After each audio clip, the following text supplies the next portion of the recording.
Hey, what's up, Patriots? It's October 31st, Halloween. Getting ready for the kids. Start coming around here today. I think Halloween's still legal, and they try to change the date all the time. Whoa, that was fast. All right. Thank you, Deb.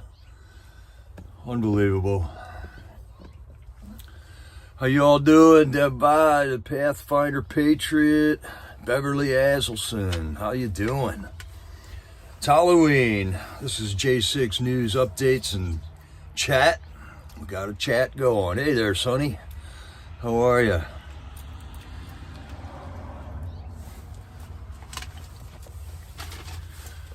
Well, we had a good night at Freedom Corner last night, man. Quite a few phone calls came in.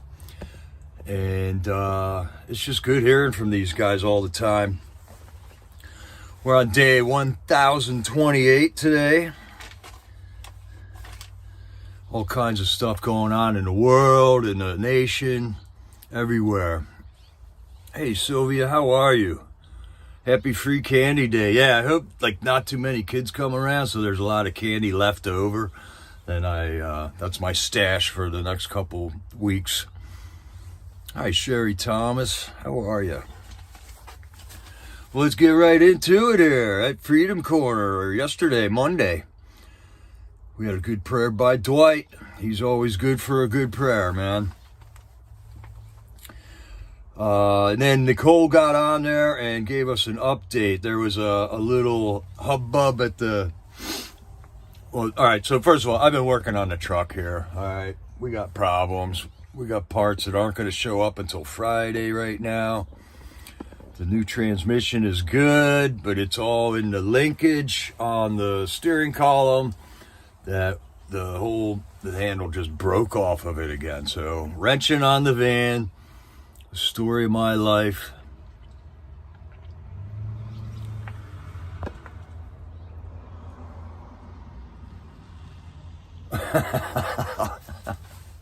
All right, you got a wine pairing guide for Halloween candy. All right, man. I mean, what else how are we supposed to figure out which wine goes with what candy? That's good information, silly. Hi, Karen Saab. How are you? Hi, Cleo. How are you? Hope everyone's doing okay today.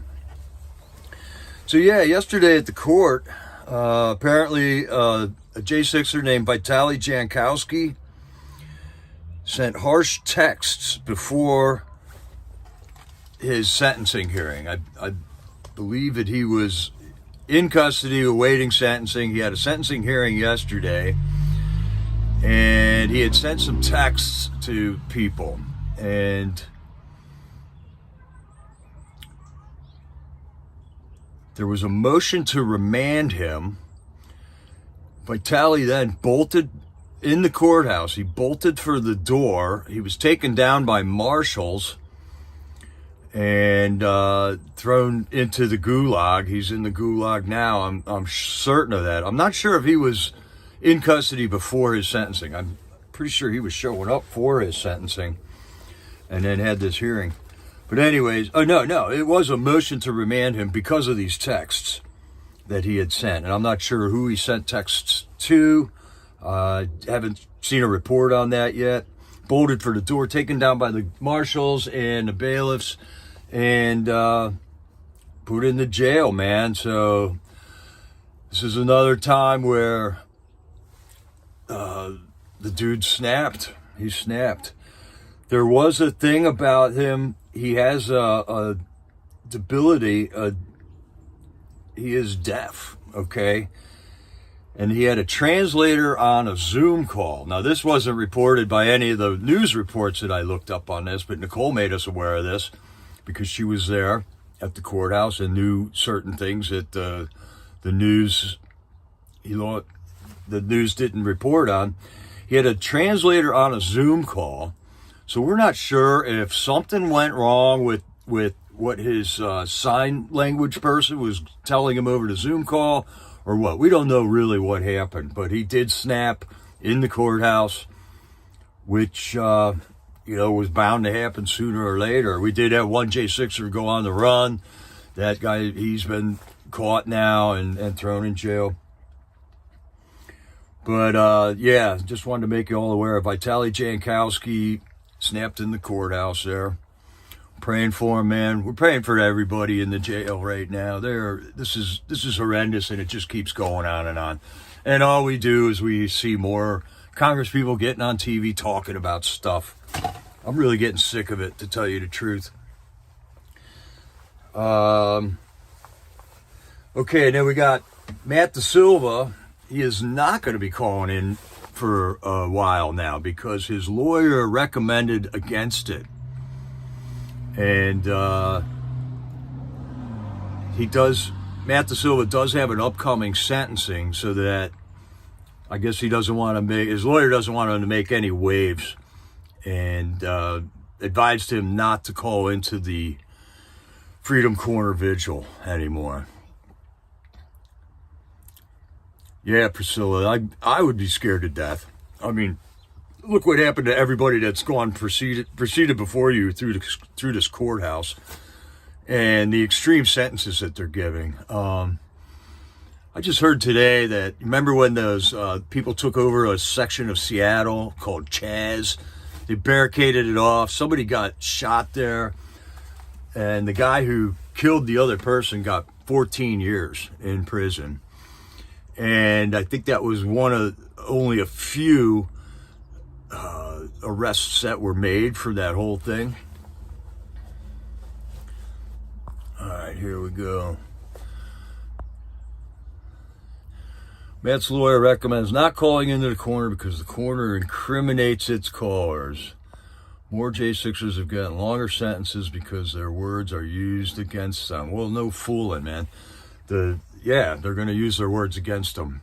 But really, are they getting tried for speaking, or are they getting tried for crimes at the Capitol? All right, so it's weird that they're using these arguments to add more time onto them.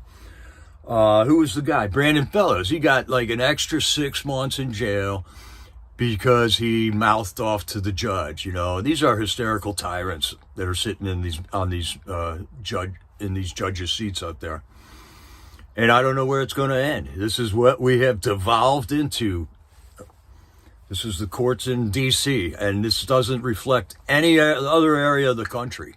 This is just D.C., and there is something going on, and there will be hell to pay. There will be hell to pay. So Matt DeSilva is not going to be calling in anymore until his sentencing, and then he'll probably make a few phone calls before they ship him out of the D.C. gulag to whatever prison he's going to end up going to. Nicole also mentioned a dude named Randolph. His last name was Randolph, from Kentucky. Undercover FBI came into his gas station. This dude's a working man. He's working at a gas station. The FBI came in and tried to sweet talk him, asked him about a gun range nearby. And they could have just arrested him right there. But instead, they decided to do the pre-dawn raid deal with him and just make the big show of it. Make a big show of busting the J6er, And here in the meantime, we got all this stuff going off in Israel. FBI just out of control. Out of control. Hey there, Jay. Hi, Bonnie. Hi, Cindy. How are you? I miss you guys so much.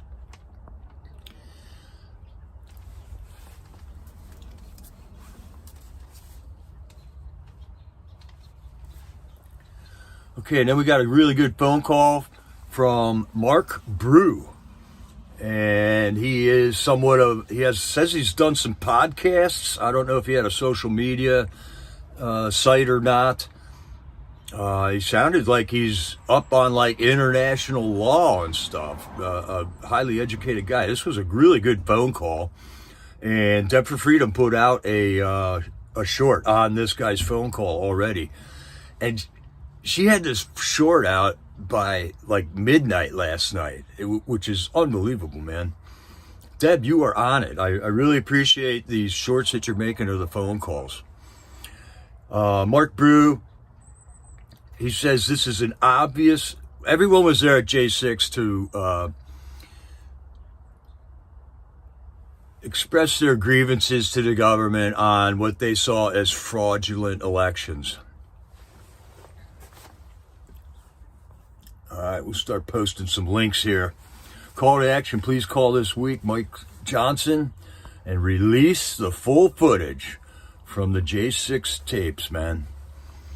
Might as well start giving this guy a call. He hasn't released them yet. Mark Brew, it was an obvious usurpation of power, and that it is our duty to stand against this. It was our duty to stand in D.C. when they were validating and voting to accept the results from the 2020 election. It was our duty to stand there, and many patriots took that duty seriously. They spent much money to get there, a lot of time invested, hassle, going into the putrid swamp of D.C. To stand and express their First Amendment right and demand our Congress take a look at it. And 100 or so of them did. 100 of them so decided that they wanted to send the results back to the states for review before they certified that election. They did not do that. They got overruled, and the rest is history now. This was a fraudulent transfer of power, and for 3 years now we've been hearing that we're interrupting the peaceful transfer of power when a fraudulent transfer of power just occurred in D.C. on January 20th, 2021, when Joe Biden took over the office of the president. He did not win that election. That was a fraudulent transfer of power. And then Mark Brew said something odd that I'm not sure what he means here. He said, why are J6ers going through a bankruptcy court? I don't know if any of you know what he's talking about there, but he definitely said that, man.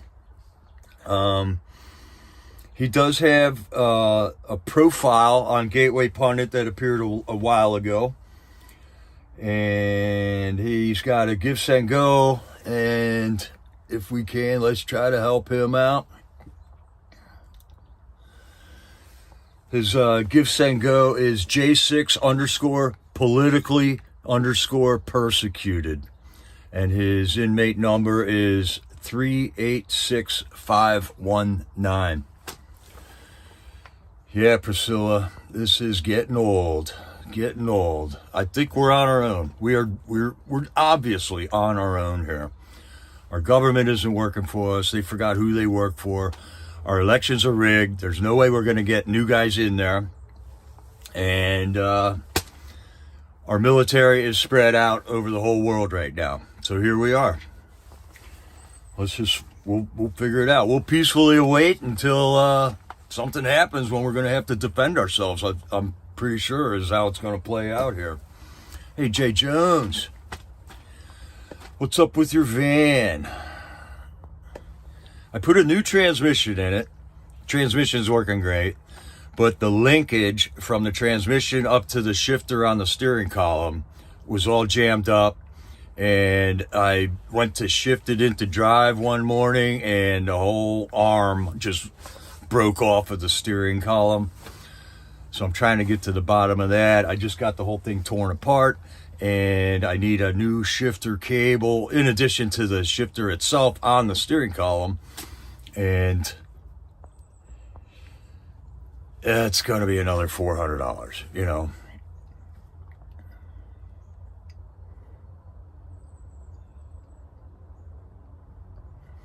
Okay, here's an update about Owen Schroyer.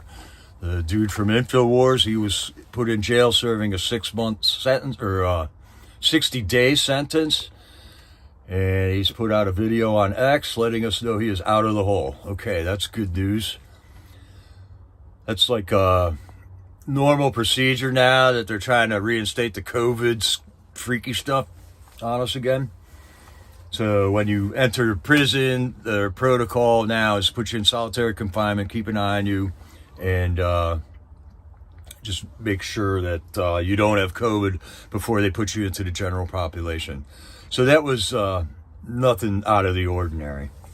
other J6ers have gone through the same thing. I know Isaac Thomas went through it when they put him in there. Several other J6ers mentioned that they do go through that. Here we go. Mark Brews give send go. J6 _ politically _ persecuted.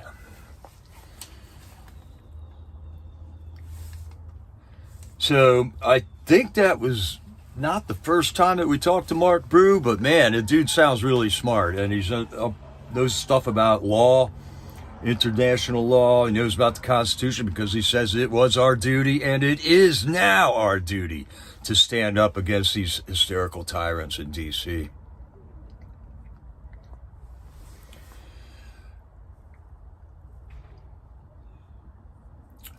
Tammy got up and said a little thing about Reed Christensen, who wrote that book.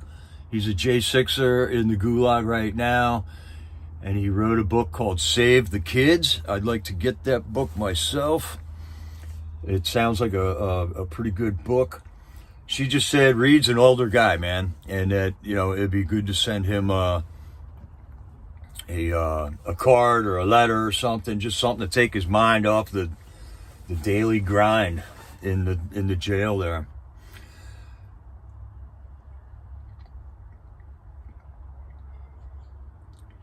Okay, then we got a call from Chris Quaglin. They were saying something about the grievances aren't emergencies. He's been going, it's 30 days now since he's injured his knee. His knee is still blown up. It's injured, no doubt about it. He went to the hospital one time, and they examined him and said that he has to get it looked at. He needs like an MRI or an X-ray or whatever. The doctor's got to... You go in there with a blown up knee, and they look at you and go, yep, your knee's blown up. And then they tell you to come back, which I don't get about the whole medical profession, but that's what they did. And so far, the Marshal Service has not, or the jail has not transported him back in to the hospital to have that knee looked at. He has filed grievances about it, but the jail has told him that those grievances aren't emergencies. Whatever, okay. We're dealing with hysterical tyrants. Chris also mentioned that he has not had commissary yet.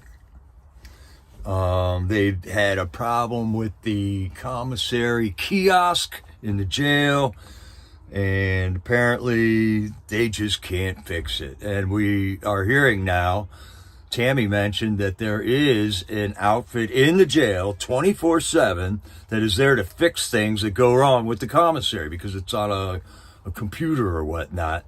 And there are other areas in the prison that the kiosks in their areas are not working also. So the Gulag's dragging its feet on this.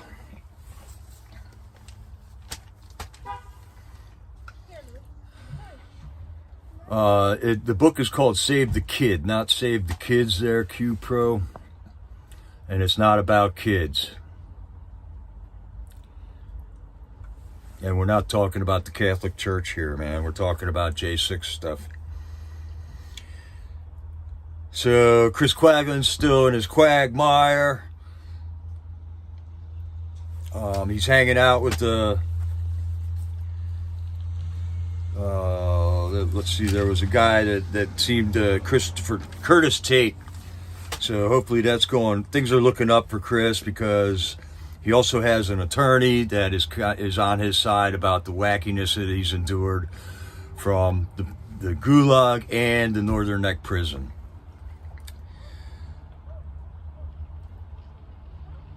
Nicole got up and spoke about Trump's trial in Colorado now. So this is the 5th trial that Trump is going through now.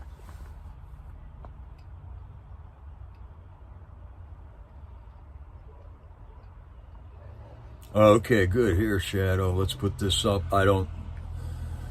Also news on Enrique Tarrio on X, where he is with a new address. Okay, sounds good. I'm sure Patriot Mail Project will get that updated quickly. Patriot Mail Project is my main go-to source to find out where everybody is. It seems to be the most reliably updated site for all of that information. So Trump's 14th Amendment trial in Colorado, they are trying to not allow Donald Trump to be on the ballot in the November 24 election. And there was a guy who was removed from office in New Mexico because he attended J6. This dude, let's see, what was his name?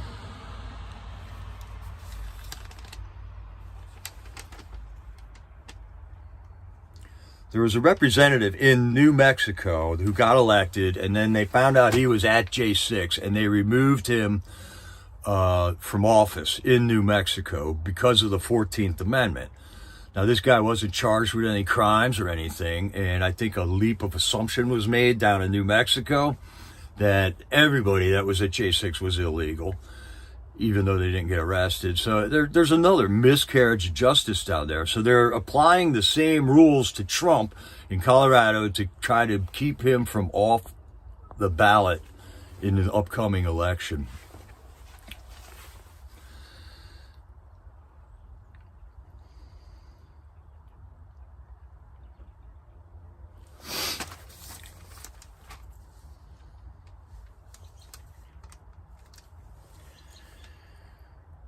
So we're just going to have to keep posted on this Colorado thing. I called my buddy in Colorado, and it doesn't appear that anybody's going up to the courthouse.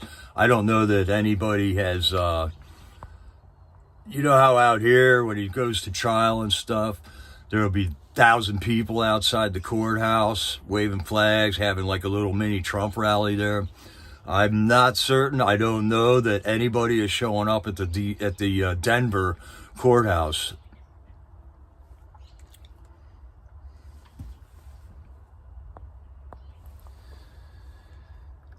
All right, and then we got a phone call from Isaac Thomas where he finally got to see a doctor yesterday, and he was electrocuted or shocked on a light switch in the jail the other day, and he said he had like a tingly feeling still in his hand, so they finally got him up to see a doctor. As you know, Isaac Thomas is a foster child, and he grew up in the foster care system. And apparently he got abused by somebody a while ago. And this guy, other foster children also testified against this guy. And this guy got sent to jail for 12 years. So Isaac Thomas stood up when he was a kid and reported that this guy misused him, abused him. I'm not certain what happened, but then other kids also got up. The guy wasn't immediately taken out of the foster care system. He was allowed to remain in there and abused other children after Isaac and another person before Isaac stood up and said something about it. But finally, justice is served. This guy's gotten sentenced to 12 years in jail. And Isaac, being the guy that he is, he says he forgave him, man.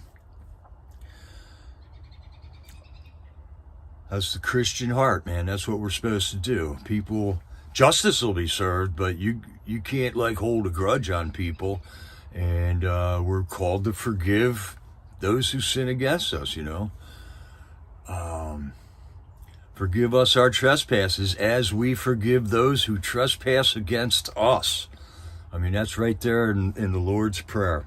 That's the one prayer Jesus told us to pray. So, God bless you, Isaac. You forgave the guy that abused you when you were a kid. Isaac also brought up something about rumors that he's making all this money now. And on his Give, Send, Go thing. He said somebody was saying that he made over $1 million now on his Give, Send, Go. He says not true. These rumors are false. And he does have an agreement with any money that he brings in. It's all above board. It's all, you can take a look at the books if you want to, he says. And he's just trying to come out and say exactly against what the rumors are saying, you know, let everybody know that's a rumor. All right, what have we here? Oh, all right, here we go. This is my post office box. If you guys care to, and if you can, help support me here. I don't know what I'm going to do with the van now. I really wanted to go down to Branson. I don't see that happening at this point now. But who knows? Miracles do happen.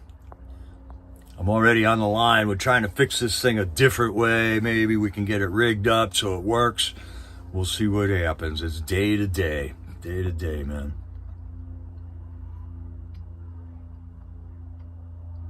Coy Griffin, that's right. That's his name.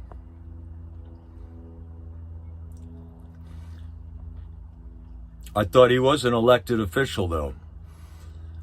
He was removed from office. All right, I'll look up the information. The reason I brought it up is that is the template that Colorado is using against them. The same way that the Coy Griffin thing was ruled on. Isaac Thomas also says, please don't feel sorry for me. He says he doesn't feel sorry for himself. What he did, he's good with it. He knew why he had a duty to go down to D.C. to bring attention to the fraudulent election. And he doesn't feel sorry for himself. So he says, please don't feel sorry for me. And the dude is a example of what a good Christian is, man. God bless him. Deb for Freedom also put out a short on the Isaac Thomas phone call from last night. Jeff Sable called in. They did the national anthem together. And then afterwards, they talked about the Netanyahu speech from yesterday.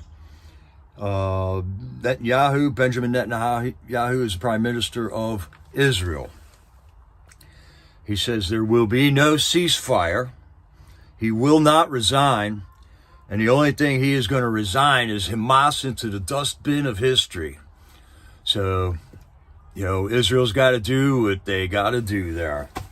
It's not our decisions, and all these wackos going around here and talking about the ceasefire. We got everybody screaming ceasefire around here with these protests at the colleges and in the cities.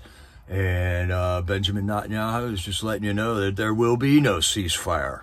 They will go in and exterminate the people who attacked Israel.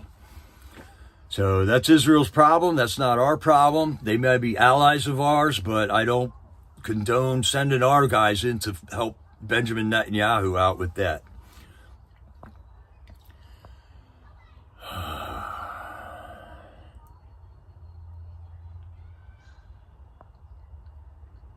Here's Isaac's Give, Send, Go. So Isaac did get an attorney also. He was without an attorney for a little while, and he's finally got one. And I hope things are working out with that guy there, Isaac. All right. Oh, we were on the Jeff Sable here. Then they talked, Jeff and Tammy and Nicole talked with him about the Trump case in Colorado.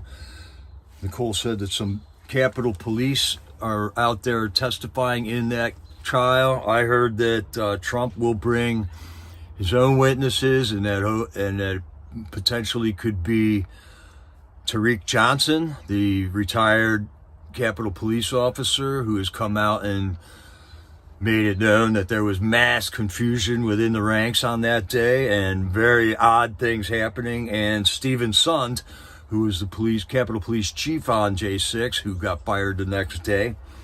I hope Trump brings them out so that they can testify on the record also.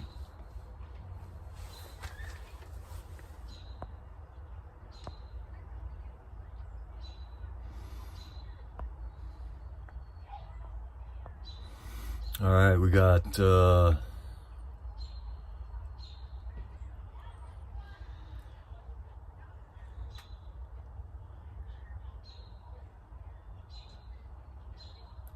let's see, what do we got here? Mother. Mother of Peter Schwartz, J6er, put something on X that she has not heard from her son and is very concerned. Yeah, we got word from Peter Schwartz that he was not doing well about 2 or 3 weeks ago, too. He's in a prison. He's been sentenced already. He's in a prison by himself. There's no other J6ers there. And he said it was harsh. So we'll have to see what's going on with Peter Schwartz also. All this is just so freaking horrible. Okay, here's an article about Vitali. Is that Gateway Pundit? Yeah. Yeah. Okay, I just looked at Gateway Pundit not long ago, and that was not there yet. Good to go there, Sylvia.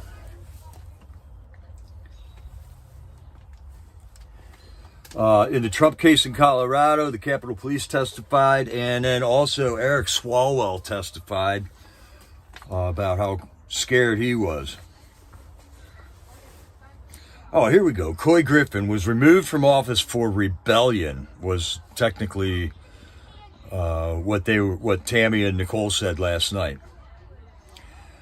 And we also have some election tracking info to be released soon. So we're hoping that this is a real story and not some just fake news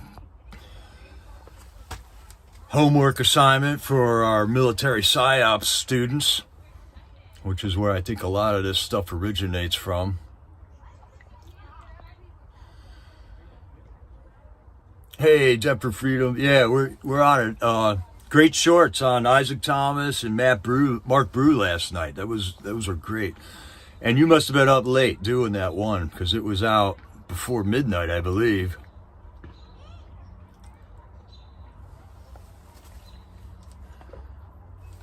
So that's it for Freedom Corner News.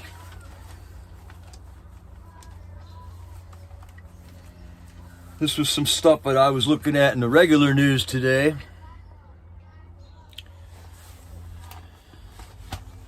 Yeah, everybody's worried about anti-Semitic now. We'll have to see where that all goes, you know. It's the only race of people that law says you're not allowed to say anything mean about them. It's kind of weird. Kind of weird. That whole Israel thing is a quagmire, and a lot of it has to do with our Christian churches here. Misreading the Bible, I believe. Israel allowed Hamas to attack in order to justify genocide. So that's what some of the people are saying right now. And I don't know if that's true or not. Kind of similar to what we kind of believe had happened on 9/11, that our government allowed 9/11 to occur to drag us into that war so the warmongers can make another $1 or $2 billion. I totally see the possibility of that. I was wondering, where was Israel's military? Where was their secret service? Where was their intelligence agencies when all that attack was going on? Why, on a high holiday, when everybody else is taking vacation, there's a rave going on a mile out of, next to the Gaza Strip? None of this makes sense even to this day for me. And, if it's a holy holiday over there, and these Jews are very religious, they're very, very religious. They have festival or feasts, according to the Bible, but they're out having an all-nighter rave. That doesn't sound like, holier than thou Jewish people out there, for one thing. And then the fact that whole raid went on for 6 hours with no response, it just leads me to believe, did Israel allow Hamas to attack them and murder 1,000 of their people in order to justify a genocide? That's hard to believe too, but that's what people are saying right now. Let's see. Remember that video that we had with the Border Patrol down at our southern border that was cutting the razor wire to allow people coming into the country illegally, and they said it was so the children didn't get caught up in the wire or whatnot. a judge finally ordered Border Patrol to not cut the razor wire, as if that needed to be stated. And we are in bizarro world, man. The age of absurdity right now. Earlier today on Gateway Pundit, I read something from Edward Badalian. He's a J6er that was convicted, serving time. Edward Badalian wrote a pretty lengthy letter that the Gateway Pundit published either today or late yesterday. And that's out there for you to read. Just another J6er in the news on Gateway Pundit. And then also on Gateway Pundit is an article about General Flynn, Trump's military advisor, is saying that members of the Senate and House would go on these trips overseas and they would sleep with children. Okay, so now it's out in the open. Okay, General Flynn is verifying what we have been hearing for 10, 12 years now. And this is how they compromise our people. This is why our government isn't working for us right now. They are compromised. They have done bad things. They have been caught doing bad things. Not all of them, but this is just one way of doing it. And if you find yourself in that situation and somebody videotapes you, what are you gonna do? They're gonna just release the footage of you sleeping with kids, and then you're gonna go to jail. So of course you are now a compromised representative. I'm thinking they even probably give those guys more money to run again because they are so in their pocket. They got them. Other ways of getting people is greed. Other ways of getting people is scaring them to death.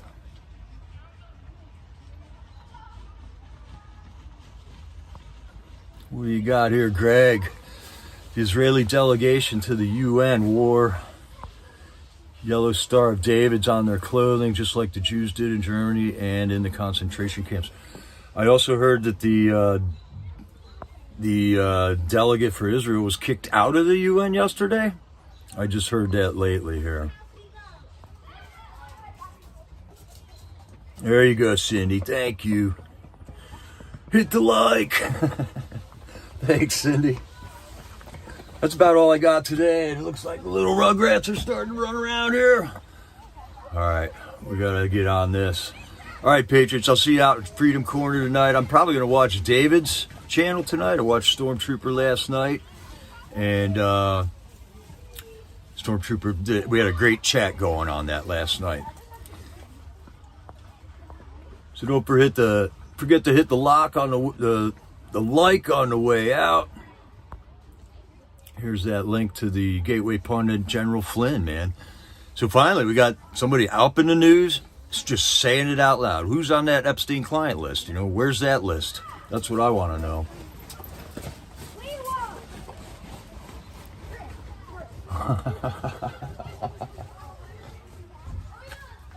Oh, man. We got aliens. All right, it's Halloween, people. We'll see you out there in the chat on the corner. This is Jericho, over and out.